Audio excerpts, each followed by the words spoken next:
Like, do all that. Do all that. Do all that. Is it?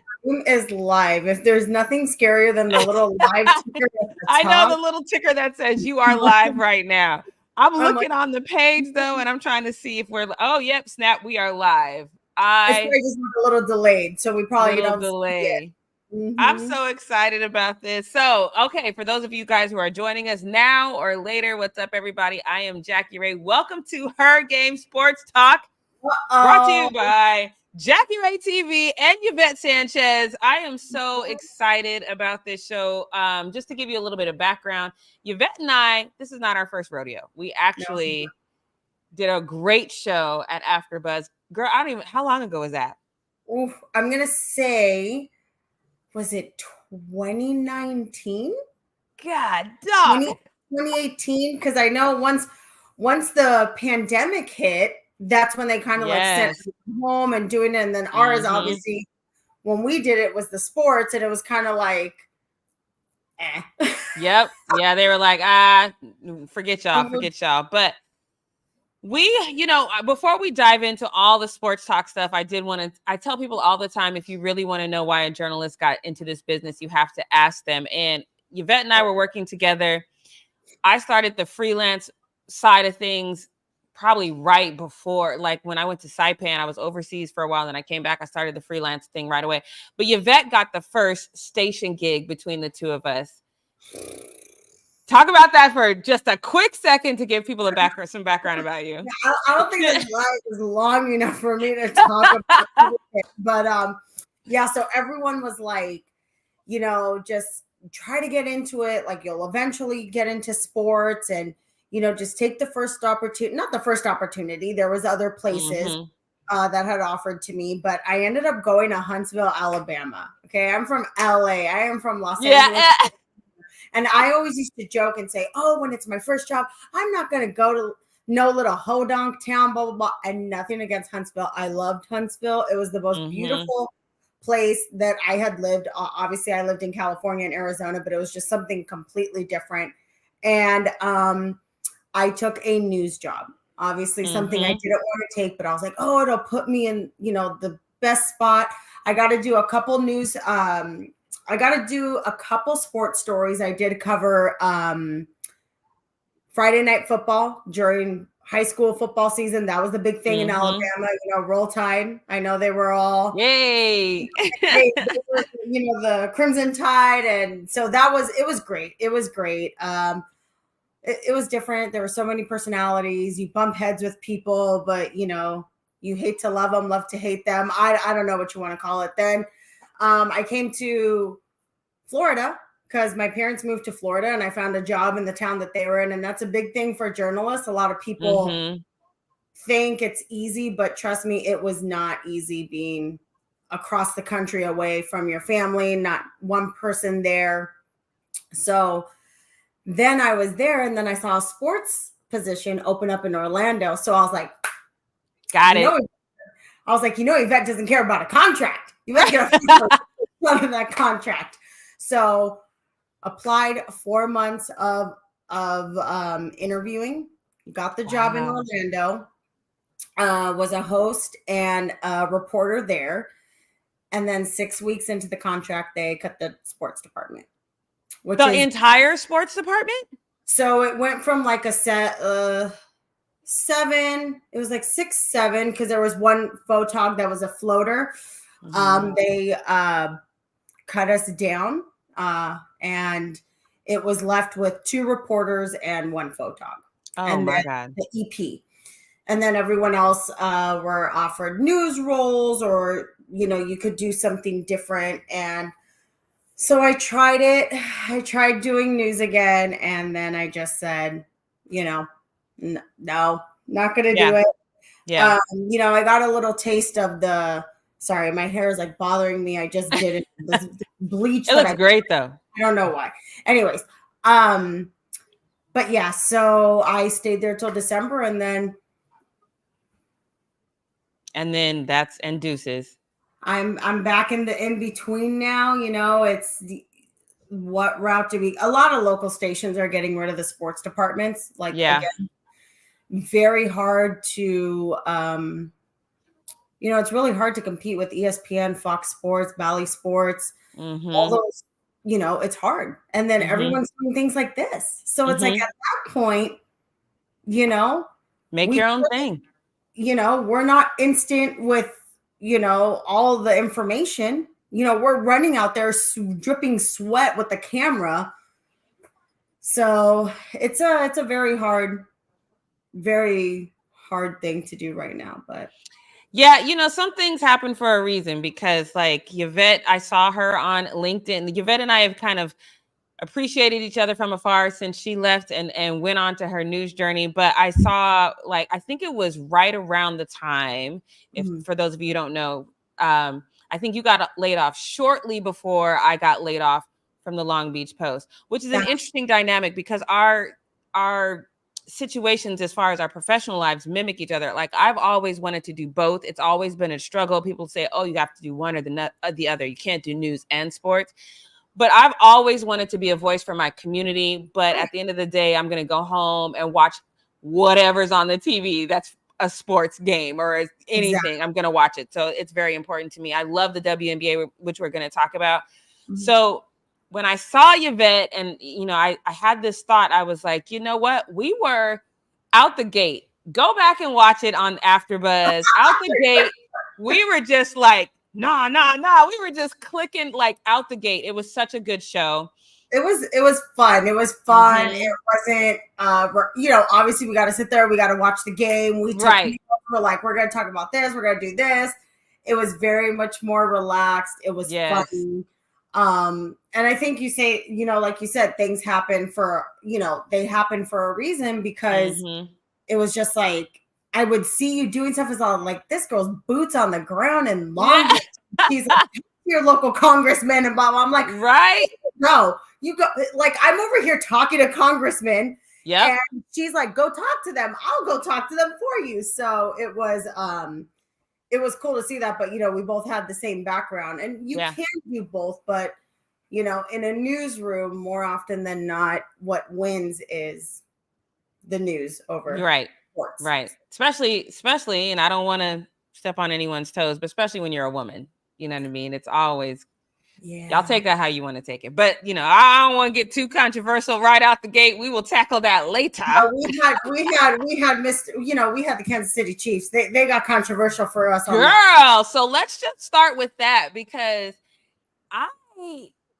so if you didn't see the headlines, I don't know how you didn't see the headlines. What is his name? Butker? I always mess it up.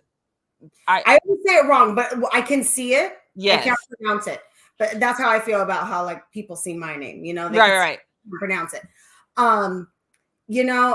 Like, when I saw that, obviously the media is the media. So sometimes things are taken out of context, things are spun around, and I'm like, there's no way. I was like, and then you go and watch the full thing and you're like, oh, there's every way. And then I watched the full thing, and I am a person that I've done so many interviews and stuff, that I do really well at playing devil's advocate. I always see like both sides of something, I put it into context, and,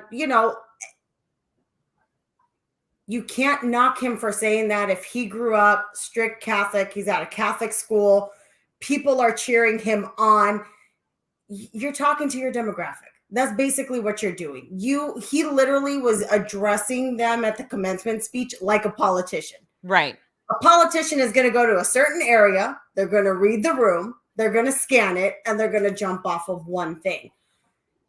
Do I think he thought it was going to like be blown up? Probably not, which is probably why he said it so freely and with his chest. But I'm also a person, I'm like, you know what? You're going to say what you want to say. That's what we're here for. Like, you're going to say what you want to say. You're going to believe what you want to believe. Me, trust me, I want a little army. I want like 20 little kids. No, okay, not 20, because I'm already a little bit on the older side. So we got to take what we can get, right? Right. But if a woman wants to aspire to that, who am I to tell her? Yeah, I don't know. And if she doesn't want to, and she's like, then hey, by all means, you don't got to listen to it. So it was just one of those things. I know that today, Patrick Mahomes said something, but I didn't even get to read it. All I saw was a scroll down on my ESPN bar. Don't even know what he said about it. I don't know if he backed him up, if he kind of said the PC. I think everyone's. I'm sure Patrick Mahomes is notoriously PC, even when it calls for him to say something more than that. But here's my problem with what he said. Like, I have a friend, Jason Ruiz at the Long Beach Watchdog. He always says nobody cares about a kicker until they miss, and this was a miss for me because you are literally at a college with women in the audience who are getting their degree so they can go on and pursue whatever career they've got their degree in.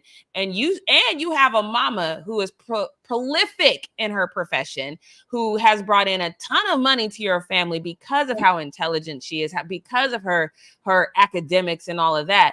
And then you stand before them and say, women, you've been sold the biggest bed of lies. You should aspire to be a housewife. Yeah. So while I get what you're saying, I always tell people, like, say what you say, but I'm going to say what I say back.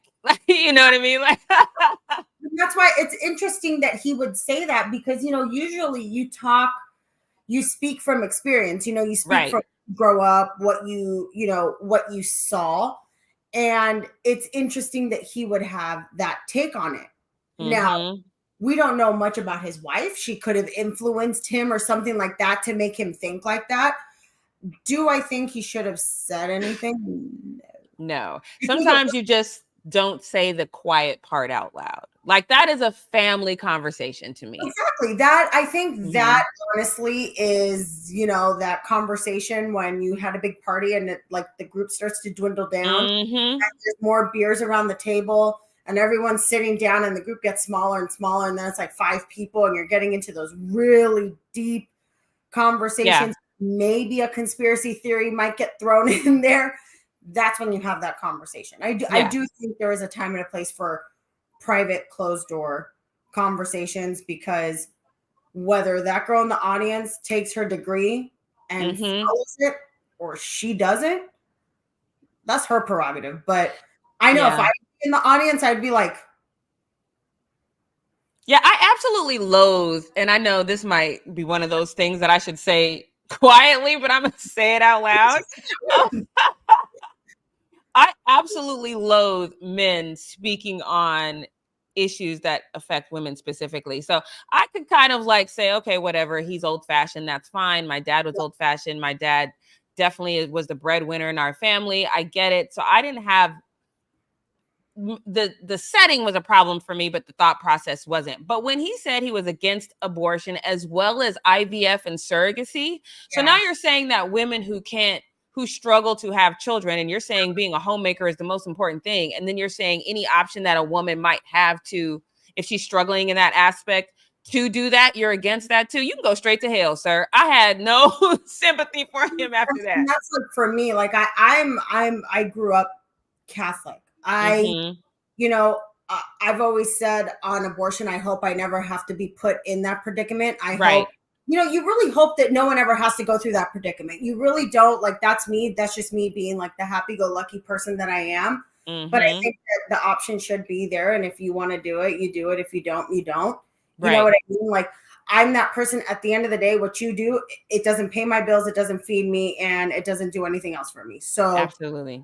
Unfortunately, that's, not how everyone sees it. There's a reason why there's a separation of church and state. It's really hard because a lot of people identify so much with what their political beliefs are and what their like religious or their upbringing or their morals and all that. And it's like, there's, it gets very murky. And I just think, like, when he said that, I'm like, that's your opinion. You should have kept it. Like, that's a hot topic. Right.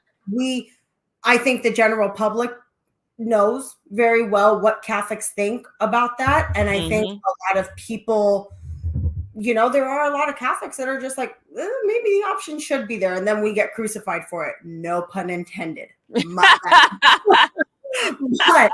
and then we get crucified for it. But also like the IVF, the surrogacy, and all that. I don't know. Maybe I just didn't pay attention in Catholic school. Cause like when I was in Catholic school, I only went up to 8th grade. So things like that weren't talked about, but also the same time, like my parents were never like, no, don't you ever do this. So when I hear that, I'm like, dude, that's none of your damn business. If that's the only way they can do it, that's the only way they can do it. Like, right.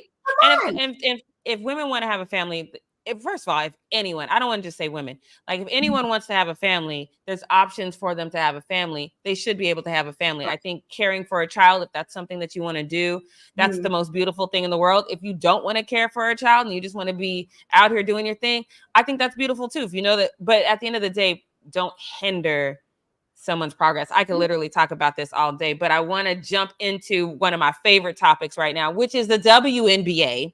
Yeah, because there's a lot to talk about right now, so I don't even know where to start. But we talk about investigation, right. Before we get into this investigation, though, because I know we both have strong opinions on this, I do want to talk about the biggest topic in the WNBA right now, and that, of course, is Caitlin Clark. The Indiana Fever are winless, though, and so I've been watching a lot of the Fever's games. They are coming here to LA, to Crypto.com Arena, which I still call Staples Center. I don't give a damn. They're coming here on Friday. Staple. Yeah, Crypto just sounds terrible. I don't know. I'm not with it. But they're coming here on Friday. The Sparks just won their first game, so now they've got that like losing monkey off their back, if you will, and so now they've moved forward. But one of the things that I've noticed about the Indiana Fever, first of all, you have Aaliyah Boston. I don't think Aaliyah Boston is getting the ball enough. She was the number 1 draft pick for a reason. Don't sleep on my girl. That's number 1. Number 2, and y'all can come for me if you want to, but for me, it's all about chemistry. Any job that I've had, I've always done well at when I have strong chemistry and trust for my teammates, no matter what job that is, whether it was playing competitive sports or being a journalist. So I've been watching a lot of the Fever's game, and they all come out, they do their little dance. Caitlin's in front just walking, blank face, no emotion, just walking. She's not dancing. Then they all come out and they do their little handshake. They all got this cute little handshake that they've all planned out. Caitlin goes up like she just interviewed for a job at the bank and just does like a regular little handshake. There's zero. Look, I don't know what's going on, because at the end of the day, even when she's played well, it hasn't translated to a win. There's a lack of chemistry between her and her teammates. But what are you seeing on the Indiana Fever that is kind of what you think the reason why they can't get over this hump and get this win? So I think, like you said, they're 0-4, and completely scoreless. We got a donut on the scoreboard, but not scoreless, but winless, let's say. Yep. When I think people tend to forget when you get a player, okay, and they're so hyped, it's for a reason. Obviously, we're not taking her talent away from her. Absolutely. That. But like you said, chemistry is a big thing. They have all the ingredients to make the most delicious 5-course meal. I like that. That's a good description. Is it going to happen this season? Absolutely not. It is not going to happen this season because there is something going on behind the scenes, in the background. People aren't meshing. There's some probably type of animosity, because you gotta realize that girl was catapulted. Right. Okay. She's getting deals. Her side hustle is getting her more than her salary. Okay. Let's say they're in the forefront now. So, with all that does bring envy. So if she's not interacting with her girls how she should, and they're not interacting with her, like they're trying to make a clear, like, hey, like this isn't happening. And they're grown women and they need to get out there and they need to be like, you know what, we need to play, because at the end of the day, it's a team sport, right? Right. Play individually because you want to play your best, but you play your best, not just for yourself, you play your best for your team. Now, granted, there are players out there who play the best for themselves to, break records, do this, get all the recognition because that's what they like. For the most part, when you are a team player, that is what you're playing for. That is how you're playing. That is how you're doing it.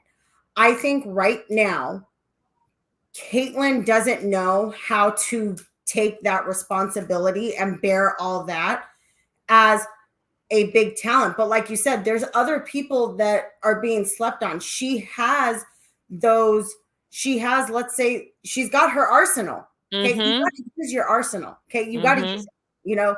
You got to have your strategy. You're going to war. You need to have everything prepared, and you need to go out there and you need to do what you have to do. And I think she's just taking it upon herself rather than talking to her teammates. But if she can't do it and her teammates aren't going to do it, I'm sorry, that's when the head coach needs to step in and be like, right, we need to, like, this needs to mend, because this is not, or like, you need to mesh because this is not working. Yeah. I think with Caitlin, and again, I love what you said, that this is I don't care who you are or how you feel about the situation. You absolutely cannot sleep on this woman's talent. She's extremely talented.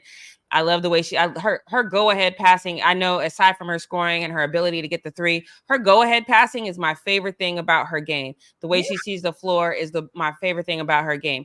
That being said, though, and I said this before and people got mad at me, her talents have yet to amount to a team winning a championship, NCAA, and now she can't get a win. So for me, what I think is the problem, and I've never coached a professional team in my life. Let me just say that to start.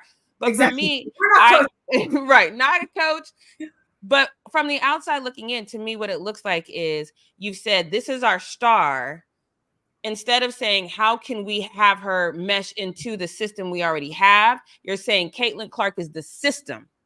And now everybody needs to come, and that's not working. It hasn't worked. It hasn't worked her entire NCAA amazing career. So I don't know why you would think. And Diana Taurasi, she was the first one to say it. She's like, she's going to get a reality check when she comes to the W. And now she's getting these hard ass screens from Stewie. Sabrina shrugging her off. And that's where, when you go from NCAA to professional, the thing is, I think sometimes why we see a lot of players maybe fall flat in the beginning, or they're not performing like what you would think, is number one, everyone thinks like, oh, we brought this in, they're going to fix everything. No. Right. They are an addition to what you already have. Yeah. And unfortunately, the Fever was not a winning team. They were not, they didn't have everything. So to also say like she's the one to fix it all, that's a little bit much. Like, you can't expect just one person to carry a whole team. You can expect someone to be a leader. You can expect someone to be an example. You can expect those types of things, but to be like, this is the person that's going to perform on the court. Yeah. And that's too much pressure in my mind for a rookie, because I think sometimes people forget when you're talking about the NCAA, especially if you go deep into the tournament like she did. When you're talking about the NCAA, they go straight from the NCAA. I think the draft is like 2 weeks after that. This is like, this is the shortest training camp in history. I think they've only had, I don't know how many practices, but it's not a lot. And then now you're on the floor with people who have been playing this game for a long, long time. So I don't want to make it seem like what we see from the Fever right now is it. But I do think if you're going to help the Fever elevate, then you have to incorporate a system where, sure, Caitlin Clark can be the shining light, but you have to understand that Aaliyah Boston was also the first round draft pick, and she was for a reason. She needs the ball more. Look, this is giving me a little bit of like Destiny's Child and Beyonce's. Oh, no, you didn't. So, we need to go a little more. We need to go a little more Spice Girls, where like no one was the star. I feel that. You know what I mean? Yeah. That's what we have. People are probably like, what did she just say? Yes, I made the analogy in my brain. So first of all, there's going to be some people out there that are like, who is she talking about? You already know that. Yes, that's us. Okay, whatever. Look it up. But that I think, like I said, this is not going to be their year, but this is going to be the year where we're going to see what they actually can be. Yes. And even in those 4 losses, there has been some type of improvement. You've seen their trail from behind. It gets smaller and smaller and smaller. So they're going to need to get over that hump. Are they going to get over it? who knows? Because I think there's so much eyes on it right now. I think media has a lot of influence on it right now. And I think they're going to continue to blow things way out of proportion. And it's going to, I don't want to put it out there, but I think something's going to happen that it's going to kind of be like, oh, the team's not meshing well and blah, blah, blah. Right. So I think, head coach, she's going to have to get out there and be like, I got to get in here. And guess what? If Miss Caitlin Clark isn't the star, it's okay. Yeah. It's okay because, like you said, that's a lot for your rookie year. And she's already doing a lot of firsts. Mm-hmm. You know what I mean? And that's a lot. So, you're going from NCAA to this. It's also, a lot of people forget when you go into professional sports, you need to not only perform, you need to be able to handle everything that comes with it. And this draft class is very unique in that aspect. Since I've been covering the WNBA, this draft class has a lot of outside things outside of basketball. Like, they're all in the limelight in some way. They're all getting these other endorsement deals. They're all expected to go out into the community and help lift up the brands of their team. And I think people forget that's a lot of pressure. I did see, though, Angel Reese, and she made a point. And it's a point that's been subtly made for quite some time now, but she kind of just said it. She's like, you know what, Caitlin Clark, she didn't name names, but she's like, she's not the only person in this league. If you're going to shine a light on the W, shine a light on everybody. What do you think about that? Well, I think that's true. It's hard because there's so many other outstanding players, like what she said. And the thing is, these women are saying it because they're also, it's not like they're coming from a place. I think some of them might be coming from a place of jealousy, but I think it's also a place of frustration. Right. It's a place of frustration because it's like in any profession, in any sport, if you are truly, okay, now the person that says that is someone who's truly giving their all, is trying their hardest, is blood, sweat, and tears, is putting in more hours than, what is asked of them. And they're just like, look, I'm not taking anything away from this person, that this person's a great player, that they could do this, that they could do that. But I've seen this person do that. I've seen her do this. I can do this. And it's like, but the thing is, unfortunately, we live in such a time where when the media takes a hold of it, they just run with it. Yeah. And do you think that's what's happening with the Aces and this whole meet the WNBA investigating them? So if you don't know, let me just give you some backstory for those of you who don't know. So the Las Vegas, I see what you do. So the Las Vegas tourism, whatever, they have donated $100,000 to each and every player on the Las Vegas Aces. Just a fun fact. I'm not mad at this. For those of you who don't know, the tourism. Tourist Convention Bureau or whatever. Each city has one. Yeah. Each city has one. Each city tries to find entities, businesses, organizations that they can entice, a lot of times financially, to either come into their city or remain in their city. I thought this was a genius thing for them to do, because what you're saying is the Las Vegas Aces, as they stand right now, they have the eyes on them. First of all, nobody in the W is getting paid what they're worth. Let's put a little bit of money in your pocket, and all we need you to do is play. I thought this was a great thing. They did it as an NIL deal, so there's no problem with this. Why do you think the W is investigating this? So, honestly, when you hear that, you look at it and you're like, wait a minute, there's nothing wrong with this. There's nothing saying that this is against any type of rule. There's not. So it's confusing. Like, you're looking at it and you're like, well, wait a minute. Like, isn't that the whole point? Don't you get sponsorships? Don't you want? And like you said, a lot of women in the WNBA are not being paid what they are worth. Okay. Historically, unfortunately, we're going to look at this like from a business aspect. NBA has been around for how long? They've brought in countless amount of money, billions of dollars, compared to the WNBA. This is the year, or let's say the last 5 years, right? Last 5 years, we see the WNBA ticking up. People are catching on. People are catching on. And that's why he was like, hey, $100,000 to, you know, kind of like Oprah gets a car, you get a car, you get a car. Everyone gets $100,000. Okay. I'm like, okay, well, I wish I would have played basketball because I would have been girl, right? I was tall enough. What am I doing? I had absolutely no talent when it came to basketball. So I guess I would have been a cheerleader anyways. Right.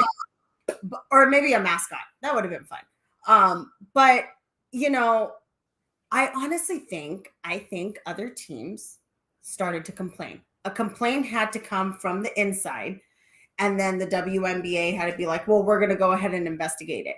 And it's not like, and what's even worse, it's like you say investigate, right? So when you think investigate, you think the worst thing possible. Like when I hear the Las Vegas Aces are getting investigated, I was like, damn, I was like, who, like, what sex scandal is there?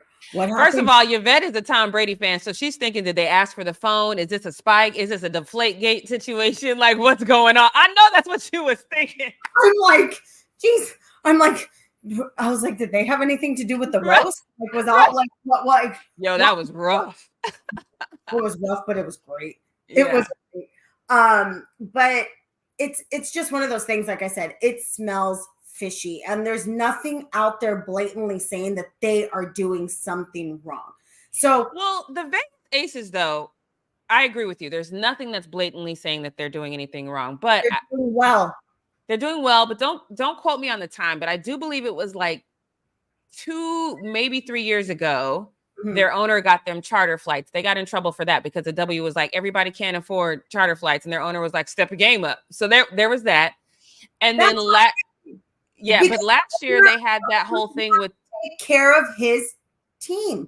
He wants to take care of them. Yeah. So then that becomes a question, though, because I'm with you. I said the same thing. I was on the Mo Kelly show on Monday, and he was like, well, what about the fairness? And I'm like, look, life is not fair. I don't know where y'all live, but life is not fair. And if you are in a city where you think the WNBA team is going to bring in tourism, step your game up. Step your game up. If your owner can't afford it, Magic Johnson is part owner of the LA Sparks. What are we talking about right now?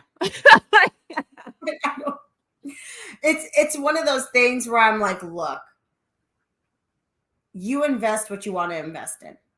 Okay. Yep. You invest what you want to invest in. We've got the charter flights. We got the 2 teams. No. What you should say is, if you can afford it, do it. Do it. And if you can't, step your game up. If you can't, that's the whole game. One person goes down, it's next man up every single time. Like, stop playing. Now, look, before we get out of here, I am not much of a baseball fan, but Yvette is. And I cannot leave this show without talking about all of these betting scandals. Can you please enlighten me as to why this is happening? Because, you know, baseball is notoriously the one that has the betting scandals. This out. I am going to say this, and you know me, I grew up in LA, born and raised, live, breathe, die, Dodger blue. Okay. Yep. That is me. It will always be me. That will be my always LA team. I have always also said that, and I'm going to get a lot of smoke for this because he apparently has a lot against him.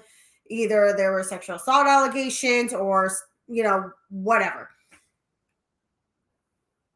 If my man Pete Rose isn't put into the Hall of Fame, this whole Ohtani scandal, let me tell you, if look, okay, so here's what Yvette thinks. And then again, girl, you about to get people mad, but go ahead. What I think. Boop, boop, boop, boop. Dodgers PR. What? Really? All right. So here's what we're going to do. We're going to blame it on the interpreter. And then from there, we're going to give him a bobblehead. We're going to name a day after him. We're going to give the interpreter some hush money, and he's going to take it. He's going to take the fall for us. All right. Okay. Thank you. Bye-bye. So you think the same thing I did. You think there's no way that Shohei Ohtani was in some way involved in this? No way? To me, that man is such a smart man. Mm-hmm. There's no way that he was not involved. Mm. There's no way. I mean, if it were me, would I give all my information to the interpreter? No, especially when he's dealing with that much money. You don't think he's going to have like a financier or someone like that, a financial consultant that sits with him and, you know, that speaks his same language or can speak to the interpreter? You know, there's just no way. I said that. And I said that from the beginning. So you know what? Change.org. You know, they were all going for the kicker. I'm going to go for putting Pete Rose in the Hall of Fame. I just don't That's know. the hot take of the day, girl. And I've always said that. And then there was the minor league player. Yeah. To me, honestly, like, I don't get betting. I don't understand it that well. I suck at betting. I just always go off of guessing half the time because I don't do my research before going in. But I mean, we all know what Pete Rose did, and he did it for his favor. But I don't know why. Didn't he come out and say, though, if he had an interpreter, he would be in the Hall of Fame? Didn't he come out and say that? He's like an interpreter. But then, you know, that's just someone who also is salty about, you know, what happened to them. And they're basically, you know, they're gonna throw shade no matter what. But I think that's what happened. Ohtani's probably, you know, he's gonna do great. He's gonna get away with it. And this poor guy's the scapegoat. And don't you think it's a little hypocritical, though? Because whether it's the MLB or the NBA, there's these partnerships now with like DraftKings, the MGM, whatever that betting site is. Is it not slightly hypocritical to say, hey, go bet your money? Everybody go bet your money, but not y'all. Isn't that slightly hypocritical? It is, but we all understand why, because anyone can sit there and be like, oopsie, I tricked, or oopsie, I fumbled the ball, or oopsie, even the umps can be in on it, you know, oopsie, that was a strike, not a ball. Yeah. So, I mean, I get it, but at the same time, it's kind of like you set yourself up for it, and you got to realize a lot of people, once you give them money, they want more. And no matter how much they get, they're going to try and get more. So, I don't know what's going to happen. I know the guy, because I didn't even read too much into it, but the minor league player for the Angels, I think it was, same thing. He was caught. And I'm like, y'all, if you're going to do it, find a better way not to get caught. The key is to not get caught. Yeah, that's the key. But that's the American way. Do dirt. But don't get caught. If you're going to do something dirty, you can't get caught doing it. Yeah. Because keep your hands clean.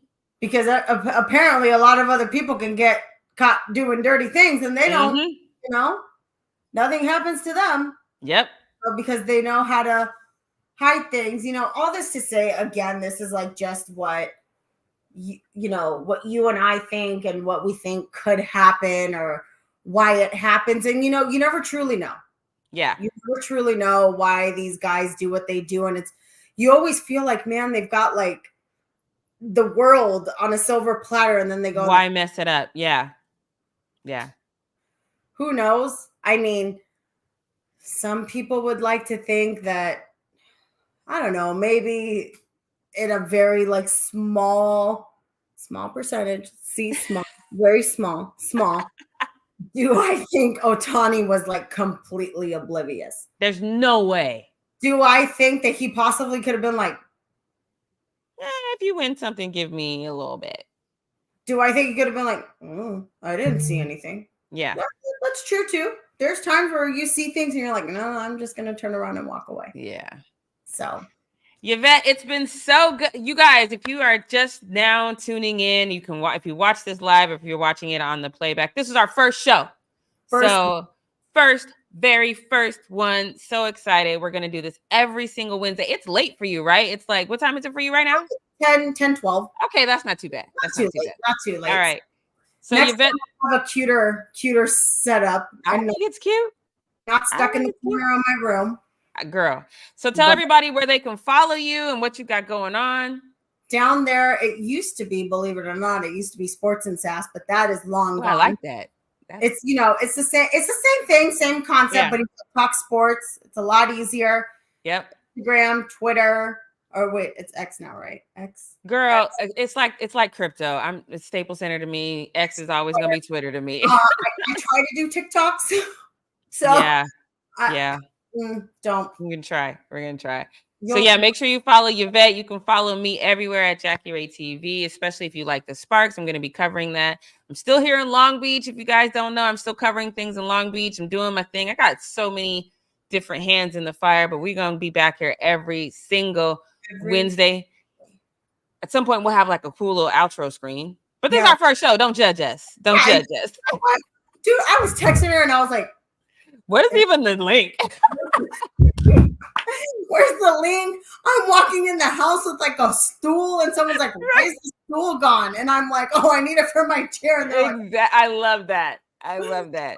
We do what we got to do. We do what we got to do. It's always great to talk sports with you. Always great talking to you. You know, of course, I'll talk to you throughout the week. And we stepped our game up. Unlike some of the owners in the WNBA, woo! Their girls charter planes, but you know, we do what we got to do. We got to do. Also, if the Vegas Convention Bureau, whatever it's called, I forget what they call it. If you guys want to give us $100,000, we would. We here. I need to be sponsored. I damn sure need to be. What can I do? I can sit in front of a camera and talk. We can talk to other people on your behalf. Yes. We can interview people. We can write stories. We can create stories. We could do all of that. All of it. Come up with things that you never even thought of. Amen, girl. Putting that out in the universe. Call it. Right?